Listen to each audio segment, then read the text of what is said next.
পরিবারের সম্মতিতে ধুমধাম আয়োজনের মধ্য দিয়ে হয় বিয়ে, তবে কেউ ভাবেনি এই বিয়েটাই মাত্র 7 দিনের মাথায় ভেঙে যাবে, আর সেই কনেই একদিন শ্বশুরবাড়ির সামনে অনশন করবে।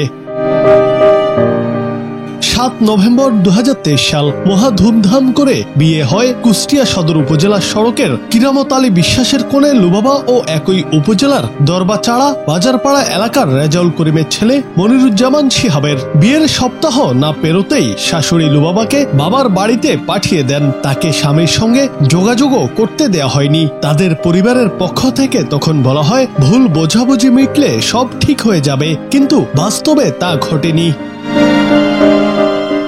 সম্প্রতি লুবাবা খবর পান গোপনে আবার বিয়ে দেয়া হচ্ছে তার স্বামীকে। কথা শুনেই একরকম ছুটে চলে আসেন শ্বশুর বাড়িতে, কিন্তু দরজা খোলা হয়নি, কথাও বলেনি কেউ। অবশেষে বাড়ির দুয়ারে বসে পড়েন লুবাবা, বলেন আমি তার স্ত্রী, আমি কোথাও যাব না, আমি সংসার করতে চাই আমার স্বামীর সঙ্গে।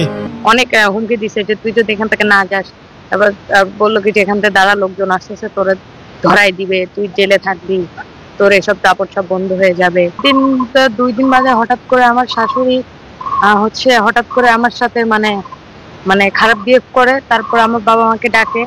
তো আমার বাবা মাকে ডাকার পরে আমার বাবা মা আসে। বাবা মা ঢাকা থেকে আসছিল, তো মনে করছে জামাই আর মেয়েকে নিয়ে যাব। তো আব্বু আসছে নিতে, তো তখন বলতেছে যে আপনার মেয়েকে আপনি নিয়ে যান, আমি আমার ছেলেকে 1 সপ্তাহ পরে পাঠাবো, আপনার মেয়েকে নিয়ে তারপরেও আমি একদিন কল করছিলাম, খুব খারাপ লাগছিল, আমার শাশুড়ির কাছে কল করছিলাম।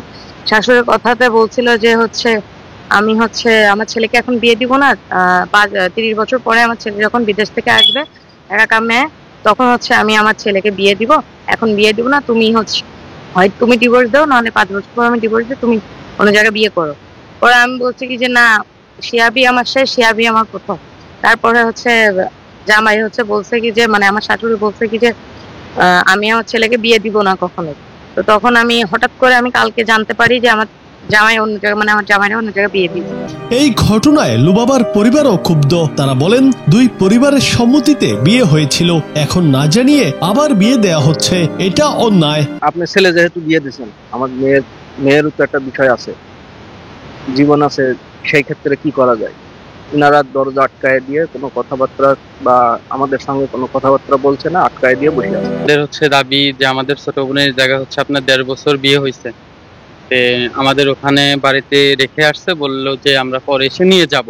ছোট বোনকে বলছে যে আমাদের ছোট বোন আসছে, এখন শুনি যে ছেলের সাথে বিয়ে হয়েছে সে ছেলে আরেকটা বিয়ে করছে। এখন আমাদের একটাই দাবি যে আমাদের ছোট বোন আসছে, তাহলে আমরা এখন কি করব?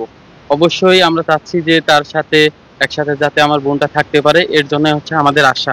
ছেলেপক্ষের বাড়িতে ঘটনার বিষয়ে জানতে একাধিকবার যোগাযোগ করেও কোনো সাড়া মেলেনি।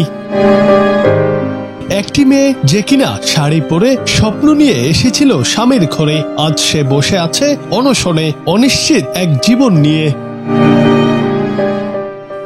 জুনায়েদ আহমেদ, বাংলা টিভি।